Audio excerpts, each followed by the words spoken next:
October 3rd, 1849, Baltimore, Maryland. Edgar Allan Poe, a writer celebrated for his dark and imaginative tales, was found in a delirious and distressed state.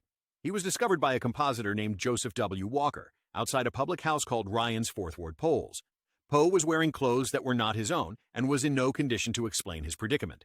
Walker, an acquaintance of Poe, contacted a physician, Dr. John J. Moran, who cared for the ailing writer at the Washington College Hospital.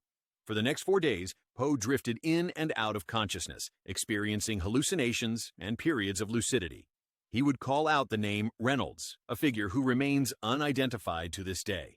The details of Poe's final days are murky and often contradictory, largely based on the recollections of Dr. Moran. What is known is that Poe never fully regained his senses enough to offer a coherent explanation of what had befallen him.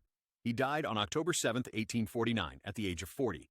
The circumstances surrounding Poe's appearance in such a state have fueled speculation for over a century and a half. Why was he wearing someone else's clothes? What happened during the days leading up to his discovery? And who was Reynolds? Numerous theories have been proposed, ranging from alcoholism, which plagued Poe throughout his life. Some historians suggest he may have been a victim of cooping, a form of electoral fraud common in Baltimore at the time. Individuals were abducted, forced to drink, and vote multiple times under different disguises. The unfamiliar clothes and Poe's disoriented state could potentially align with this theory. Other theories point to various illnesses, including rabies, brain lesions, or even poisoning. The symptoms described in some accounts of his final days could be consistent with these ailments. However, the lack of consistent and reliable medical records from the time makes definitive diagnosis impossible. The mystery is further compounded by the conflicting accounts of those who saw him in his final days, the subsequent embellishments and romanticizing of his tragic end. Poe, the master of the macabre, ironically became the subject of his own enduring enigma.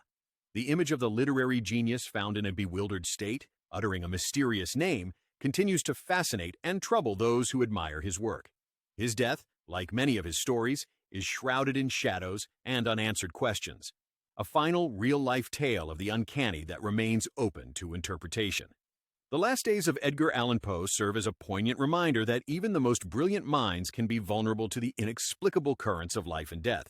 Hit the like button and subscribe for more.